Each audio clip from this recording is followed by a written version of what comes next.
Welcome, everyone. I'm really thrilled that we have such a great turnout. I hope we have enough chairs in the back for everybody. This is wonderful.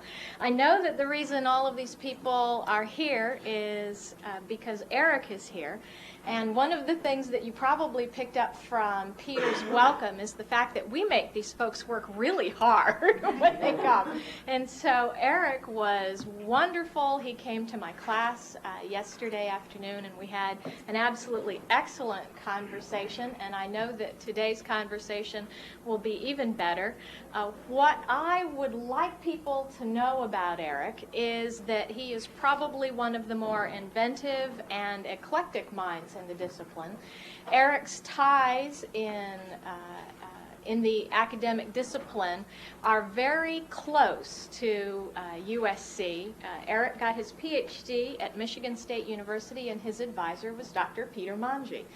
And so the tradition goes way back. Eric, who is now the chair at the University of South Florida, actually was a professor here at USC before he was lured away to go and live in a hotter but just as sunny climate. And so it's a little chilly today. It's the local joke that, you know, we had to cool Eric down a little bit from his Florida climate. And so Eric has had a most distinguished career. He's won numerous awards for his articles, for his book. His best-known work is in organizational communication. Eric is also a really, really excellent teacher. When he was here at USC, he won one of the University Associates Teaching Awards. And so you're going to be listening to somebody who's quite used to working in front of an audience. The other thing that I always like to tell people about Eric is that Eric is a very, very accomplished musician. And so he has many, many talents, and I'm sure he will display some of them today. He is going to be talking about his latest work, which is not strictly in organizational communication, but does come from some of his work in voice and dialogue, which I think is an expansion of a lot of the early work that he did in organizational communication. And the title of his talk is Building a Mystery, and there will, I guess, after his sabbatical is over sometime soon, be a book based on this topic. And so I want everyone to welcome Dr. Eric Eisenberg.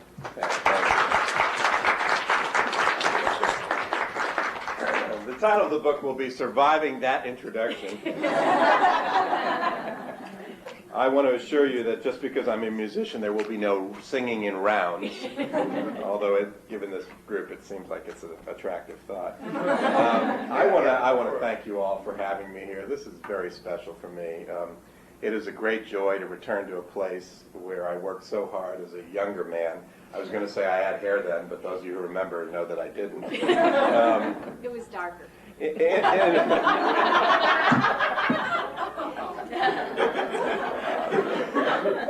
Is this going to happen throughout the entire? You never know. I actually, I went to Ohio University in Athens, Ohio, a few months ago, and I received an award and I gave a talk. And the person who introduced me there talked about how he had modeled his facial hair throughout his career on my facial hair. So really, this is really a step up. And I didn't quite know what to say about that. I don't think the Social Science Citation Index does anything with that. But the work I'm going to talk about today is very fresh for me. I'm still trying to figure out what it is that's drawing me to it, and I'm trying to figure out the literatures that I need to really look into. And so particularly for the students in the room, I'm trying to model a level of in-processness and a level of vulnerability that I hope that you will pick up. I know that there are people in this room who know things about what I'm going to talk about that I don't know about, and I would give you input about what I'm doing today. So please recognize that.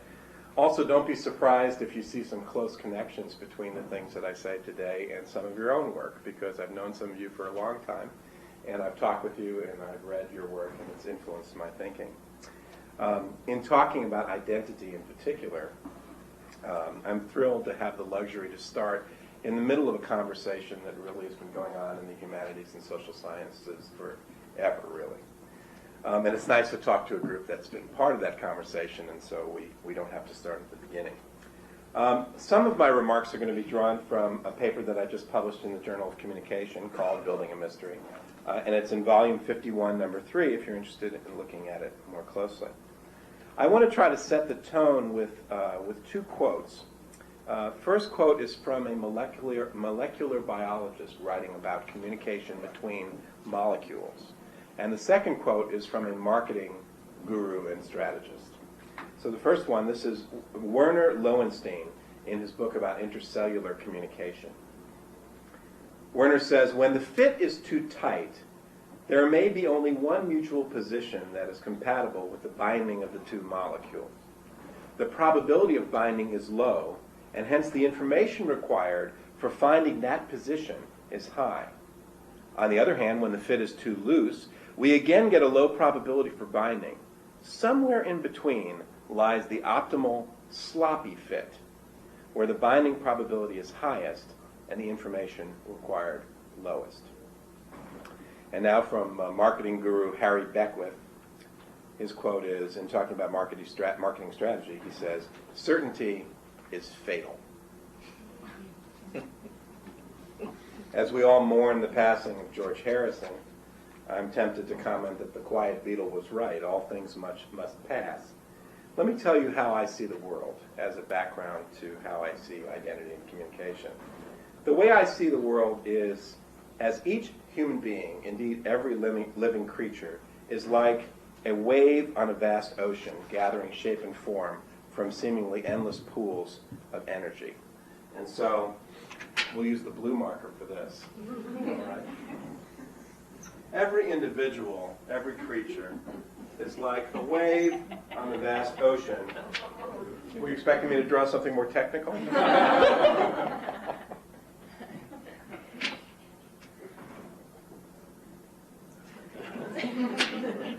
Bird.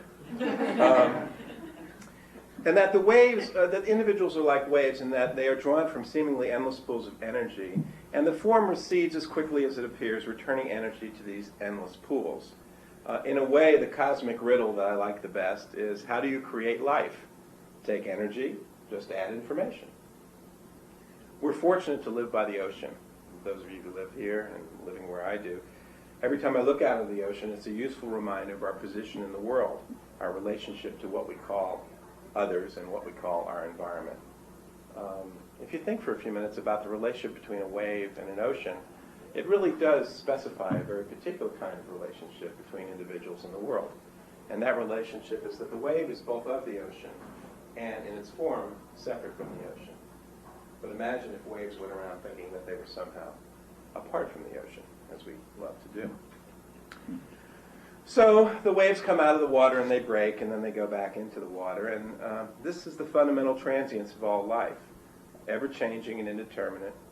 And this feeling of transience evokes a series of different reactions in people, and different cultures respond to this transience differently.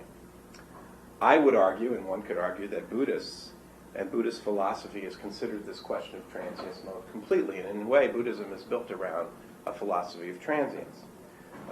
If you've read any Buddhism, and I expect some of you have, you know that Buddhism talks a lot about perils of attachment. Perils of attachment. And Buddhism begins with the principle that life is suffering. The Buddhist says that life is suffering because we persist in becoming attached to people and things, by which I mean jobs, children, spouses, friends, our cars. And people and things are transient. All things must pass. But sometimes people misinterpret that idea that attachment is risky and say, well, then the solution is to live a life that is detached. But that's not what Buddhism says. Buddhism does not advocate a life of detachment, just as the Bible doesn't say that it's money that's the root of all evil. The Bible says it's the love of money that's the root of all evil. It's one's relationship to the material world that is at issue here. The trick, it seems to be, is to live with what our colleague Austin Babrow and his colleagues call enlightened indeterminacy. Enlightened indeterminacy. A willingness to engage fully with life while at the same time recognizing its ultimate transience. I believe that there's a part of every person on earth that senses and is attracted to the mysteries of life, to the plural possibilities of life. Some of you know Tom Robbins, our favorite Seattle author. Tom Robbins says that falling in love is never about the other person. That falling in love is an emotional device we use to put us in contact with the mystery of life, to be near the mystery. There is a part of every person that understands that there is a value to the mystery, to not knowing all the detail. Sometimes it's better not to know all the detail. I got a quote from Michel Foucault for you Foucault fans. Foucault says, "The main interest in life is to become someone else that you were not at the beginning. The game is worthwhile insofar as we don't know what will be the end." Science fiction writers have for years shown us how neither omniscience nor immortality are suitable for human aspirations. Maybe you've read Isaac Bashevis, say the word for me, Bashevis Singer, writing about immortality, and he has some wonderful stories about the horrors of what it would be to truly be immortal. I've been reading Chuck Palahniuk's books lately, Fight Club and Survivor and Choke. And one of the things that he has in his book, he has characters who are omniscient. They know everything that's going to happen ever. And they're bored and they're suicidal because they know how it's going to turn out. In a wonderful new book by Adam Phillips, my personal favorite psychologist, called Darwin's Worms, he juxtaposes the collected works of Charles Darwin and Sigmund Freud. It's a small book. And concludes that they offer a common message, that both Darwin and Freud offer this message, that there is just enough suffering in the world. Not too much suffering, but there is just enough suffering in the world. And that any attempt to eradicate suffering in the world is like asking for a world that is filled with mountains but lacking in valleys. You can't have it. It's not possible. So, there is this idea that we could relate to transience in a way, that sees certainty as a kind of failed mystery, and that mystery is really the goal. And to somehow make peace with that transience would be a goal that one might have. But as we've learned recently, there's an equal or perhaps greater part of humanity that seeks to cope with indeterminacy and transiency through grasping and through attachment, by identifying with a rigid set of beliefs that simultaneously purport to offer the real truth about the world and specify one's real, true, rightful role within it. This, as we all know, is called fundamentalism, and it comes in many shapes and sizes. Dr. O'Leary and I were talking about it right before I came in here, all the different ways in which fundamentalism shows up. All fundamentalists share the same false certainty that offers short-term psychological benefit through an increased confidence about what the future might hold. There's a wonderful book by a person by the name of Jay Barbalet. I don't know if any of you are familiar with it, but it's a book about emotion. It's called Emotion and Social Structures. And one of the things that he does in this book is he talks about how emotion is basically an expression of your degree of confidence about the future. That emotion is really all about your relationship to the future. And if you're confident that the future is going to be good, that tends to lead to positive emotions. And if you're not confident about the future, that tends to lead to negative emotions. Well, you can see how fundamentalism is a strategy for building confidence about the future around what I would consider at least to be a false certainty. To me, fundamentalism of any kind is abhorrent, whether it be survivalist, capitalist, Jewish, Christian, or Islamic. As I've said and written many times before, every Holocaust finds its reason in certainty and in separation. But this is the key. Fundamentalism is not inevitable for human beings. It's useful to remember that even the fundamentalist Arab regimes in the world today were not that long ago secular governments aspiring to some kind of modernity and diversity. But sadly, it appears that humanity at this stage in our development as a species has a weakness for simple answers. And that weakness manifests itself in attachment to fundamentalist doctrine and regimes that reduce anxiety and seem to provide useful narratives for living. That's really what fundamentalism is about.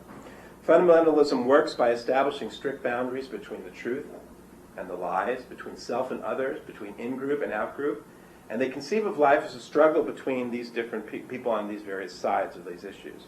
At some level, fundamentalists believe that those who are on the other side of the line would be better off not existing. There's no place in the world of the fundamentalist for empathy, for dialogue, for the embodiment of concern that I feel is required to preserve the species and the planet in the long run.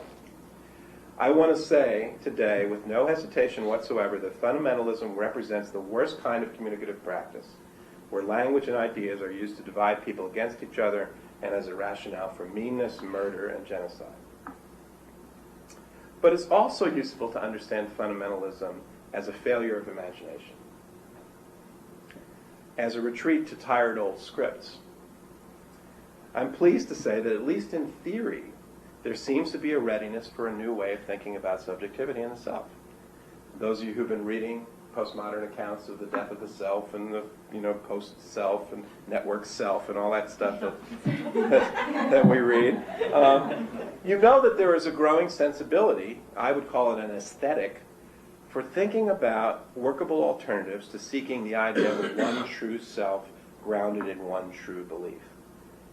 I could go on and on. I could give you a reference list on this, but the people that have influenced me the most have been Kenneth Gergen's work on the saturated self, Francesco Varela's work on the embodied mind, Robert Lifton's work on the protean self, and Adam Phillips' work on flirtation and contingency as a way of life.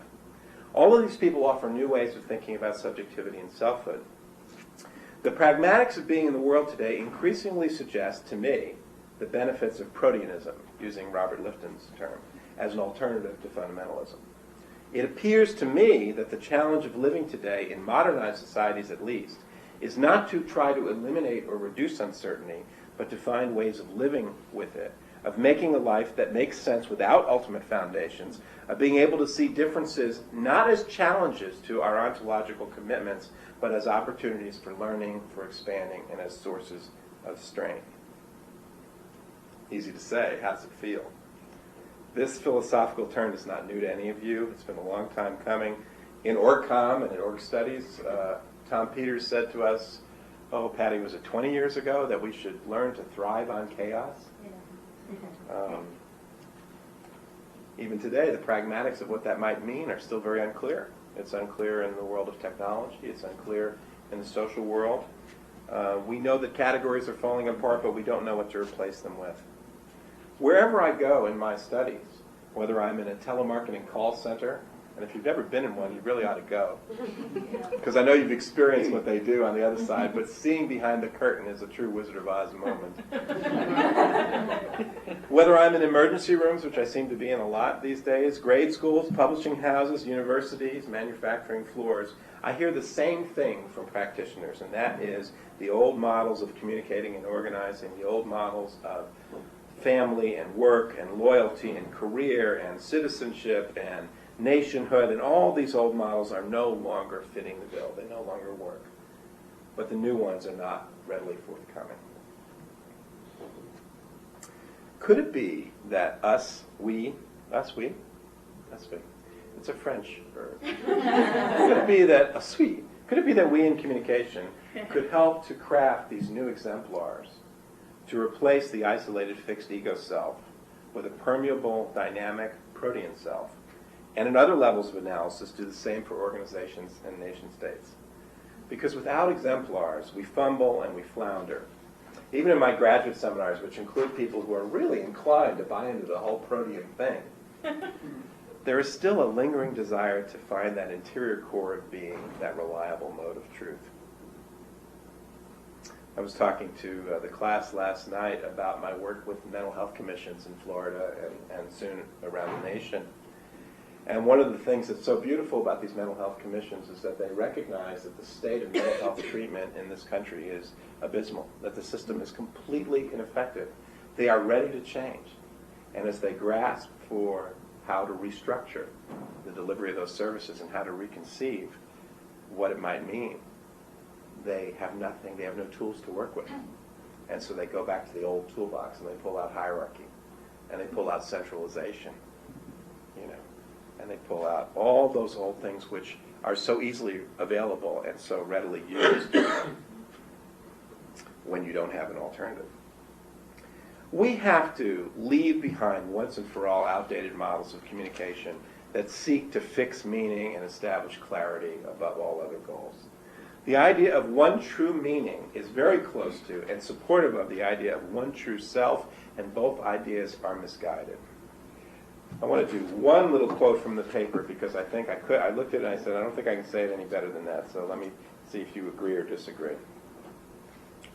Quoting from the paper, the definitions of communication that have dominated both academic and public discourse since World War II have emphasized instrumentality, intentionality, and the autonomous self, fitting well with the challenges of the 20th century, but not so well with those of the 21st. From now on, social life will be characterized by a much broader view of information exchange, including intercellular, interspecies, and between animals and machines, less concerned with persuasion than connection, less focused on self than system, and less preoccupied with maintaining a fixed identity of persons, organizations, and nation-states than with developing a robust but dynamic conception of identity that continually adapts to a turbulent environment. I would imagine, depending on your age, you're hearing this, and some of you are thinking, yeah, of course. And others of you are going, oh no, I'm not going down that road. Speaking of age, I'm speaking of age. You looked at me like there was a non sequitur there. I was talking to the class last night, and one of my favorite examples for how one's generation influences the way one thinks about this issue is a conversation I had with my son Evan, when he was 7 years old. I was talking with him about viruses because they were learning in biology about different types of organizations. And different types of organisms, not organizations.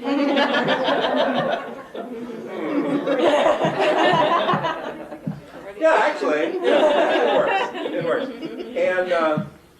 And what they were, and in learning about viruses, I was trying to explain to him that the main reason that we have not been able to find a cure for the common versions of the cold and now also for HIV is because viruses are very, very creative, that when you confront them with any kind of response or attack or treatment, they morph their structures and become other. They become different structures. And they change, eluding the treatment. And my son, without even hesitating, said, well, why don't the researchers and doctors then just develop a medicine that would change along with the virus? Not only was I surprised by the idea, I thought to myself, Eric, you could not have had that thought. Right? I think it's not within my realm of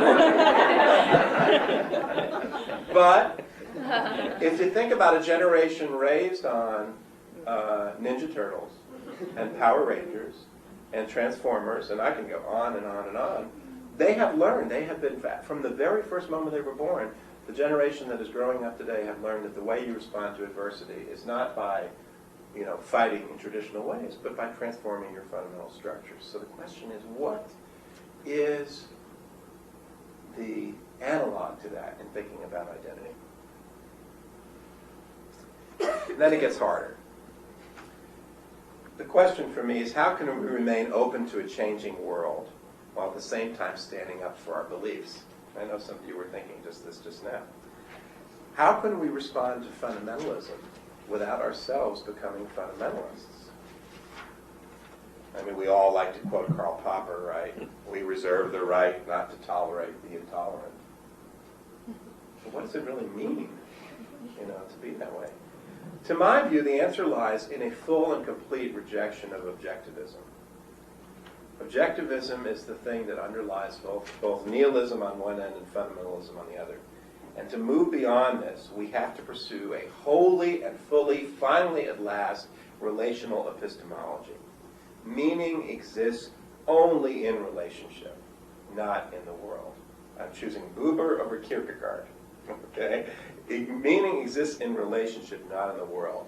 This table is not intrinsically hard. This table is hard because my skin is soft. It is in relationship to my sensing. All things, including people, I feel lack an intrinsic nature. Well.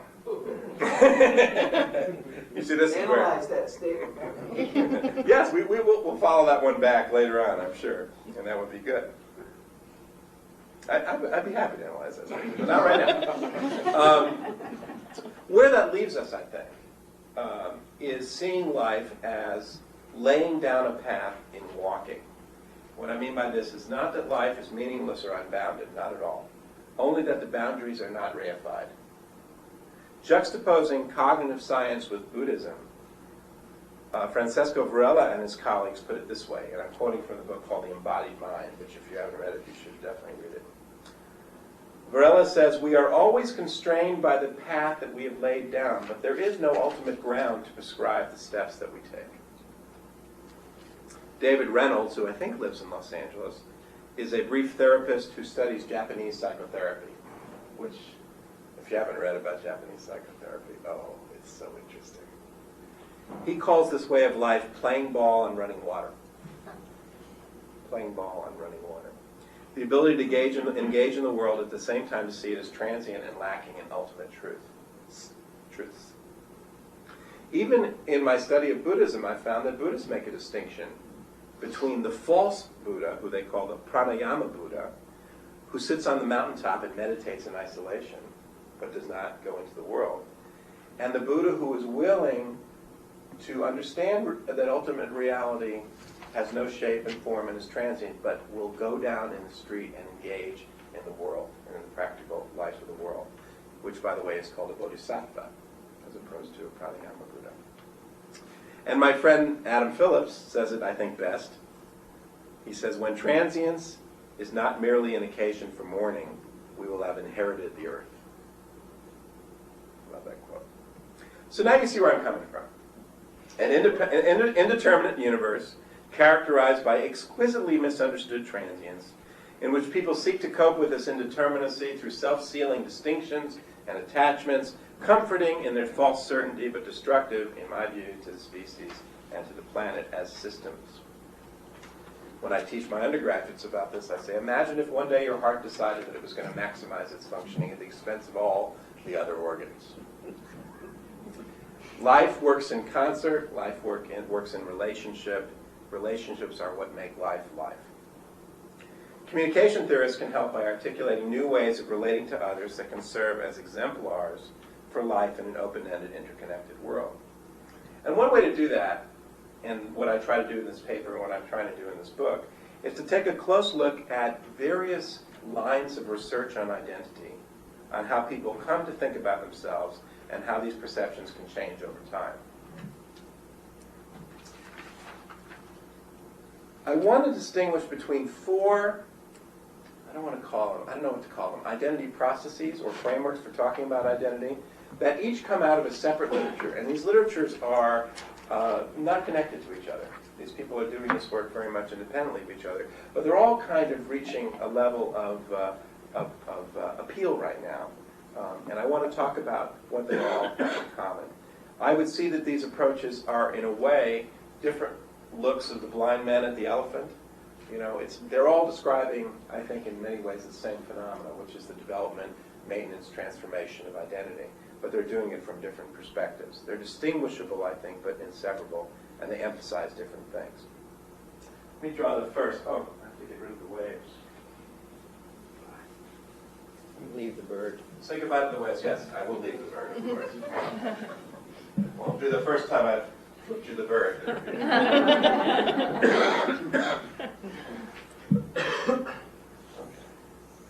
This first sort of framework or approach to identity, I want to call SOMA. 1984 has come and gone, but we all know about SOMA.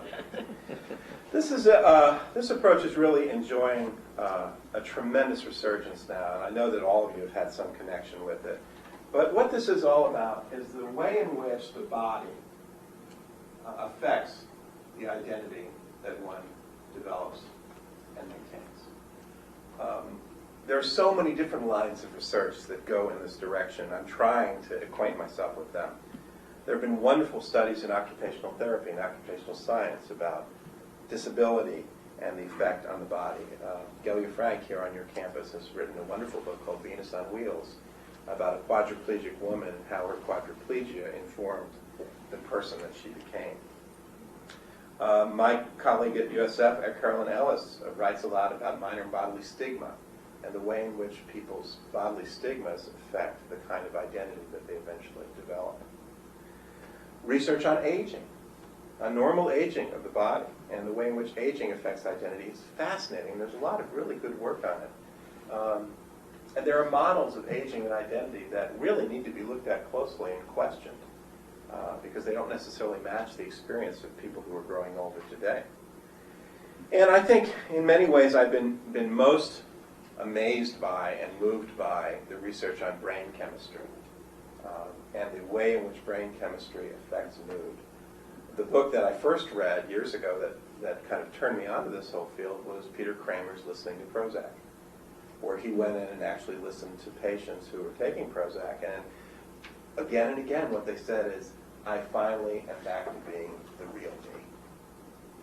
And, you know, on the drug. In other words, they were not the real me off the drug. And once they're on the drug, they were the real me. And you wonder, how can that be? What does that mean? Is that a rhetorical strategy? But that was what they were experiencing, right? That they were the real me. And so many people in our society today are having experiences or affected by changes in brain chemistry, research on serotonin, and all the different things like that, that I think that it's important to look at that as one part of what we're dealing with. And just as an aside, where I'm leading to is that we can train somebody who has brain chemistry issues, you can train them in good communication techniques until the cows come home. But if this is not aligned in a way that makes them open to that, it's going to be very, very difficult for them to transform themselves in the way that you're suggesting. Now, I don't want to sound too much like McCroskey in his paper about communibiology, where they really kind of make an extreme argument that says, why teach public speaking? Because after all, it's in the genes and you can either do it or you're not. But I do think that soma is clearly a component and an important thing for us to look at, the physiological determinants. And in some ways, I think that the communication field, like most social sciences, have really not looked at the body. But there have been aspects of our field that have always looked at the body, the performance aspects of our field. And so I think that this is a good time for us to be looking at the embodied mind and the embodied identity. The second approach, which many of you are also very much interested in, Venn diagrams, such as well. Second approach is story. And how much research has there been on story and narrative coming out of places like the University of Southern California and elsewhere? There is work on narrative as an epistemology that Walt has worked on and been a real pioneer in. There's work on life story and life history. This approach is narrative-based, and it has to do with the way in which people narrate their own life story. The way in which people narrate their own life story. And how they interpret what happens to them, both in a retrospective way and also in a prospective way, right? Because if you have a particular narrative about your life, that shapes what you will do, and it also shapes the way in which you will engage in interpretation in the future. So it's not a passive retrospective thing. You're kind of living in a life narrative, right? And we can go back to Heidegger and all the different ways in which that could be. This is a wonderful, wonderful area of research. The part that has interested me the most has been the work in family therapy and narrative therapy. I don't know if you know anything about this, but there have been some wonderful books about this. The first one by Stephen Friedman called The New Language of Change. And in that book, he talks about the possibility of restoring your life. I mean, psychoanalysis has always sort of been about that, but this is expressly about that. Which is to say that if I go with a problem to a friend or an analyst or a teacher, one of the ways you could look at that problem, the problem being your life or in your life, is as a failure in narration or a failure in imagination. Maybe you are framing your experience in a way that is not productive for you. And so there are all these techniques of narrative therapy. You could become a narrative therapist. I mean, this is actually a field that you could go into. And what they do is they do things like they reframe for people how they're telling their stories. And say things like, well, I know you're having a problem with your mother, but tell me about a time when things went well with her. And let's build on that. Or I know you're unhappy in your life today, but let's imagine that you have a miracle happens tonight. Tomorrow morning your life is perfect. What does it look like? In other words, trying to get people to talk about their lives within the context of a different narrative. Now, some of you know very well, too, that the entire human potential movement, whether we're talking about EST or LifeSpring or the Forum or whatever, is very, very much influenced by this as well. Because the whole point of the human potential movement is to get you to recognize that the story that you're telling is just that. And if you can appropriate that story as the story that you're telling, then you may free yourself to tell it differently, which is what narrative therapy is really about, too. In my article, the way I talk about it is the transformation of the individual from a character in a story to the narrator. Okay? Because those of you, the protean personality that is able to conceive of themselves as the narrator, well, if you're a narrator, you get a lot more power, right? Because you can stop and tell a different story. But if you're a character, and this is my old quantitative training coming back, but do you see yourself as an independent or a dependent variable in life? What's your locus of control? Are you a Xi or are you an Eta or a Xi? What are you? That kind of thing. That the kinds of stories people tell are very, very much shape action. So that's kind of the second thing. These are just placeholders for enormous literatures. The third framework is also familiar to all of you, and maybe most familiar of all. And I ran into an issue here where I wanted to keep the S theme going. Style of interaction. I'm sure you'll come up with a better S by the end of the talk, right?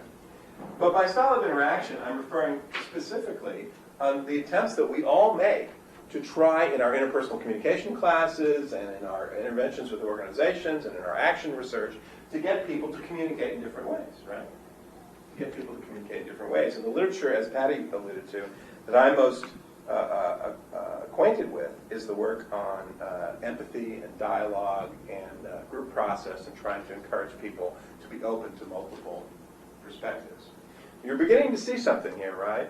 There's an affinity between the three of these, right? Imagine for a moment the kind of person, we all know somebody like this, who's extremely dogmatic, extremely authoritarian, closed-minded, right? Who basically is living in their perceptual world and is not open to others, all right? Well, you would expect that that kind of person also probably has some correlates up here that help reinforce a kind of closed world, all right? On the other hand, there is a person who is more open. There's a style of interacting that is all more open, more dialogic, more open to the world, and that might also have correlates over here. Now, if somebody over here is having an inward focus, and then you try to teach them dialogue, right, whether it's a student or a client or whatever, there's some interesting things that go on there, but I want to jump ahead of myself. Do you understand what I'm saying? Dialogue models have been contrasted in the organizational studies literature with debate models as ideals for living in a primal, in a plural society, not a primal society. Okay. The fourth window, just so that in case there's anybody here from cultural and critical studies, I know you've been waiting for this. The fourth window on identity is what Earl Shores has called the surround. If you haven't read Earl Shores' work, you've probably seen his work in Harper's and places like that, but he has a wonderful book that I know you would love called New American Blues. And what Earl Shores says is that when a child comes out of the womb and into the world, they're already born into, or in Heidegger's terms, thrown into, a surround of force, which is to say that there are all these different systems of discrimination and distinctions that get made that really shape the kind of identity that you can have. So this is where those of you who are critically minded, you can insert economic disadvantage, you can insert sexism, racism, I mean we could go on and on and on. There are all the different ways in which these are things that you don't control initially when you're a child, right? You come into that world and you are surrounded by all this force and all these other things, which then limits your options for who you might become. But do they determine who you might become? I think not, right? Because we can all think of examples of ways in which we have transcended our situations.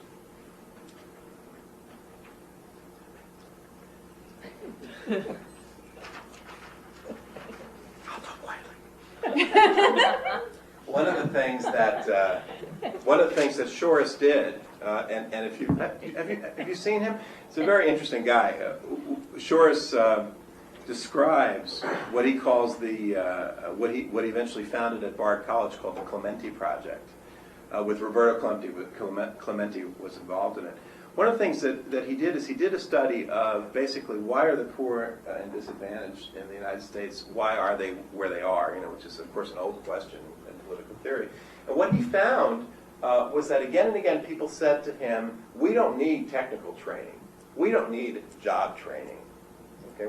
That's not what's going to transform our life. And one woman who was actually an inmate in a correctional facility said to him, what we don't have is exposure to the life of the downtown. And this really stuck in his mind.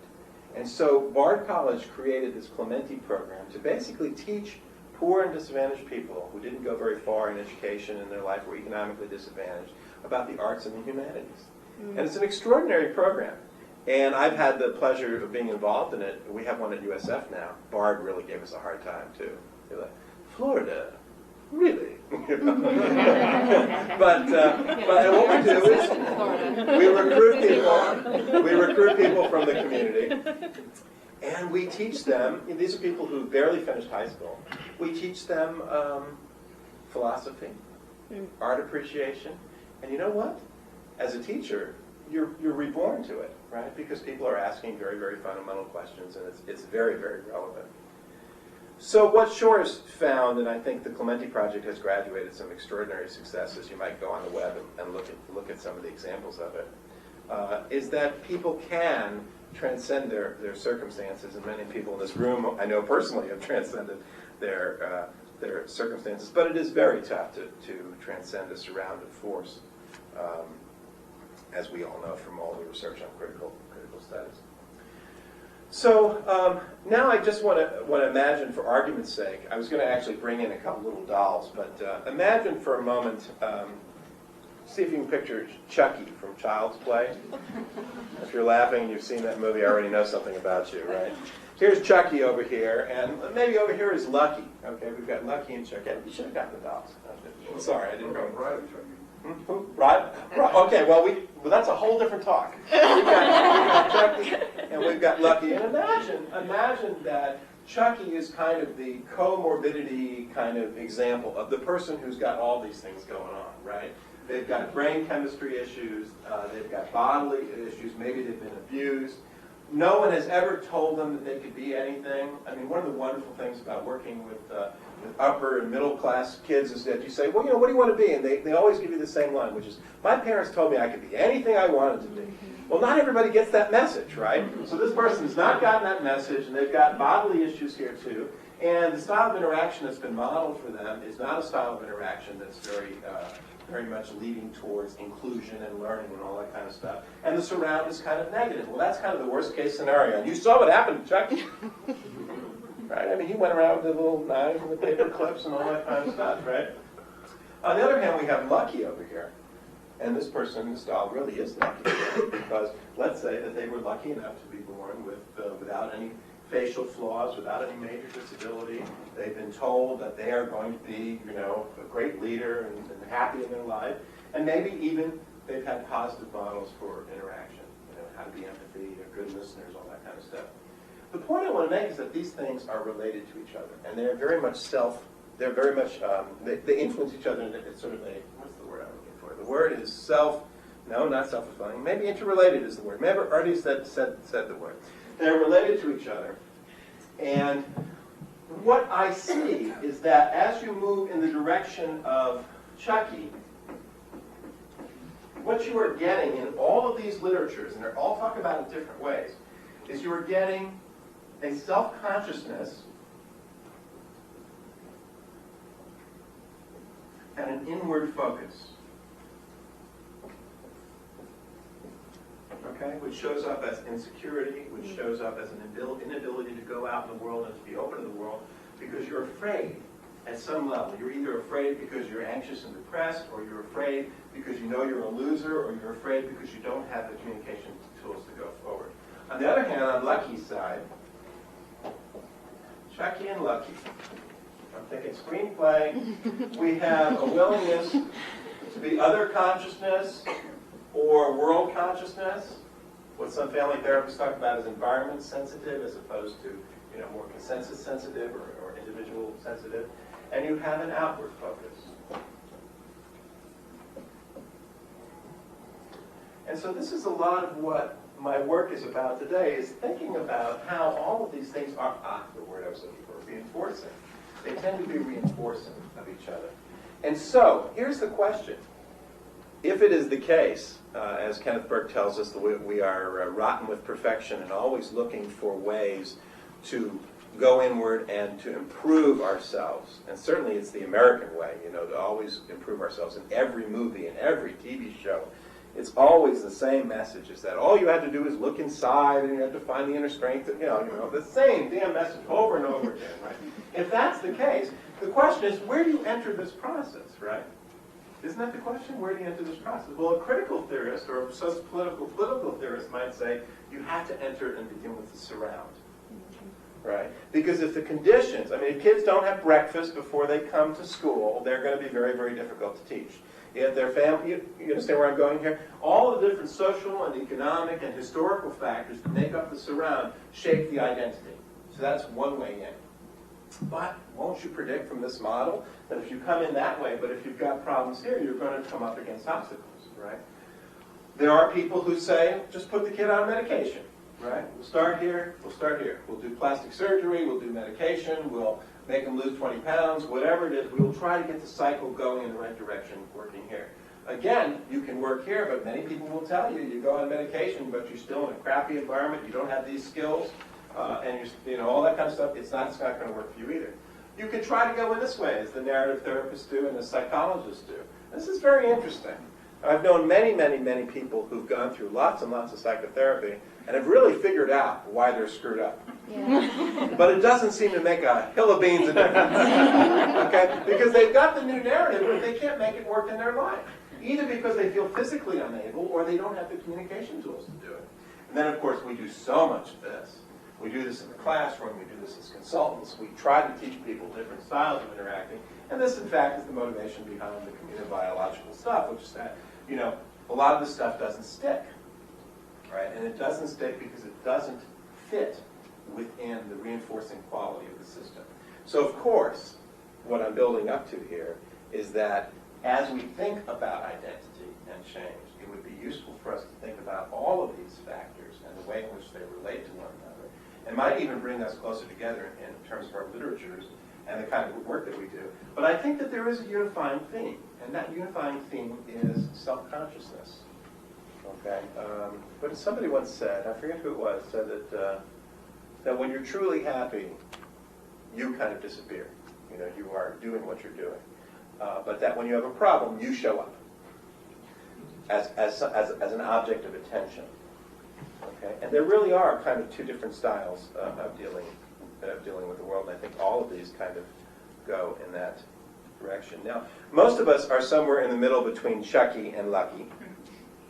And we engage in various types of self-improvement. But there are predictable dynamics of this, it seems to me. Isolated interventions rarely work, and I think we need to look at them together.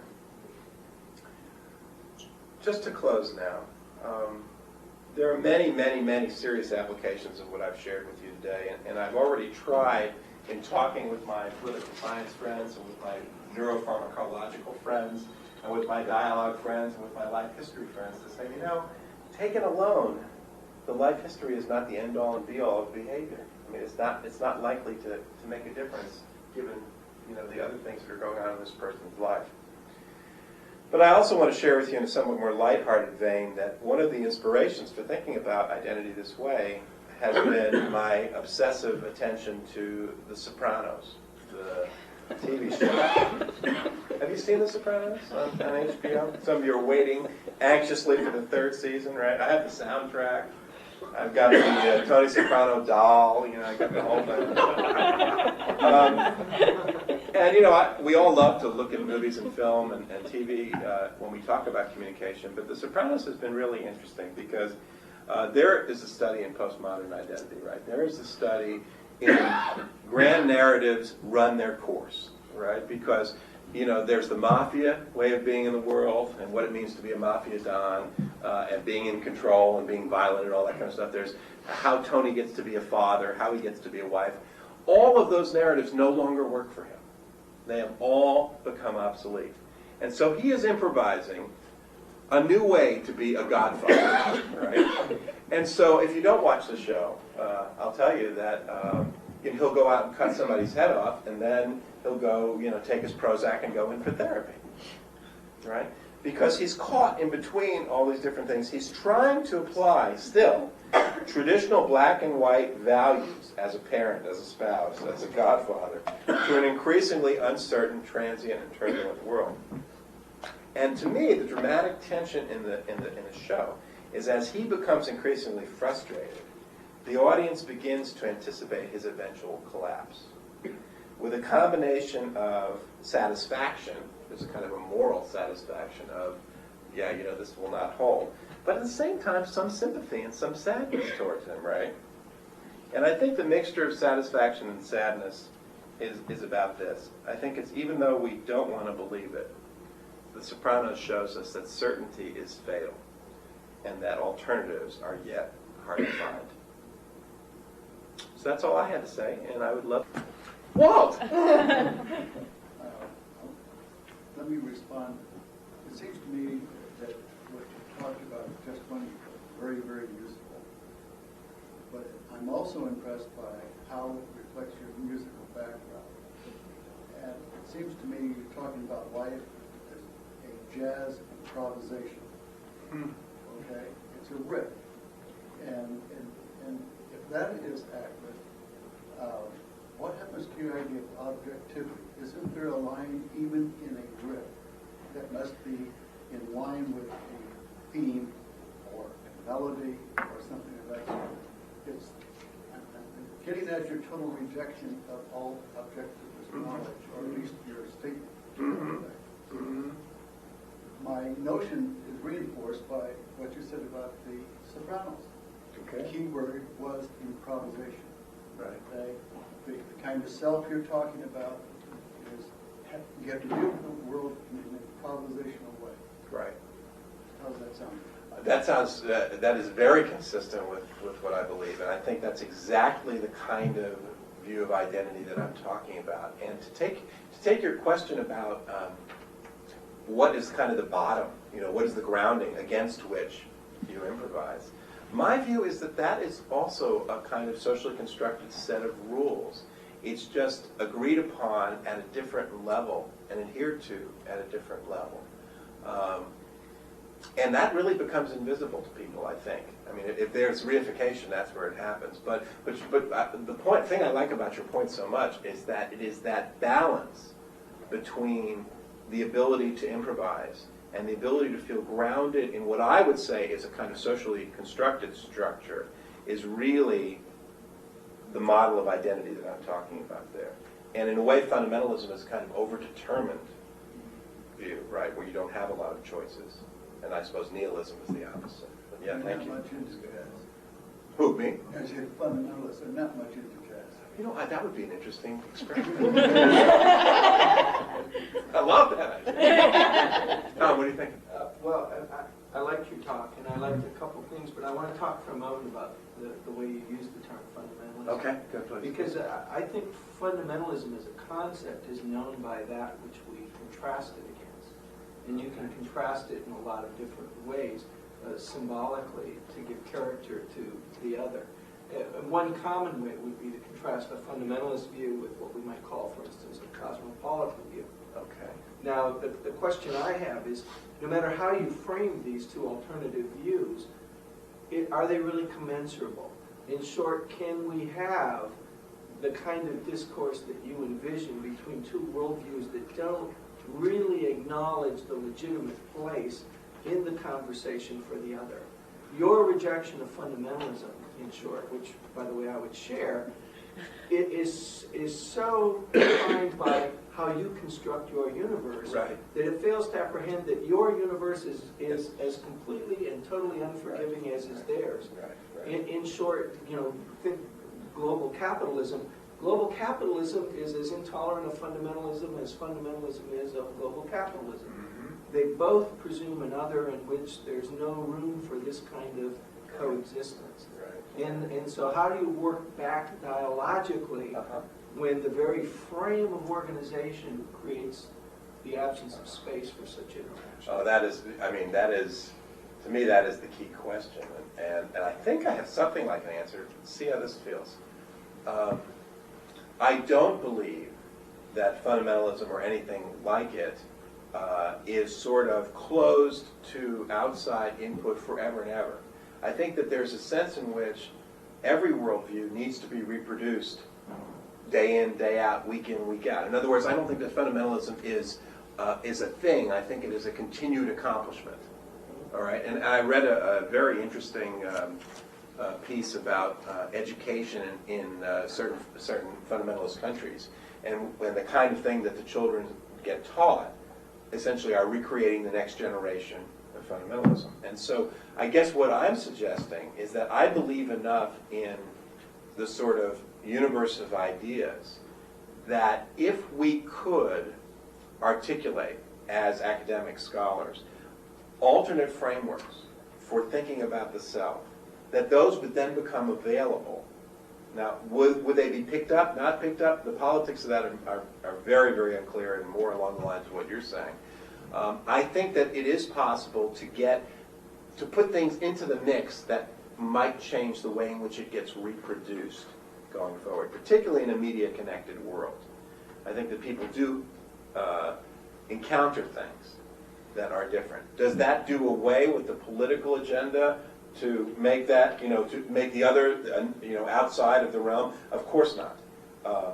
But I think it does present at least the possibility. But I think it raises precisely the danger that they most fear. I mean, it's what they most agonize about when they see Western values and Western culture coming in. And it's in that sense that it thus asserts the priority of a Western hegemonic viewpoint. I think that's right, and I think I will, I will admit to that. I think that I think in arguing for that dialogue, I think I am arguing a point of view, and it's a point of view that I think in the long run will be better for. And I agree. Yeah. I did just one last question. Yeah, no, it's good. Stop. Is it pure dialogue then, Bill? When you know where you want it to end up, is that really dialogue, or have you convinced yourself that it's dialogue because you give that ascendancy to your own view? Well, I think we're talking about logical levels here. I mean, I don't think that I know where it's going to end up necessarily. I do have commitments, and my commitments are more to the idea that multiple perspectives and voices can be heard. So yes, if that's the end that I know is going to end up, yes. I mean, and if that's precisely what the other wants to prevent, yes, indeed, that is a limitation. On the other hand, I think that there are lots of levels of outcomes that could happen within that framework.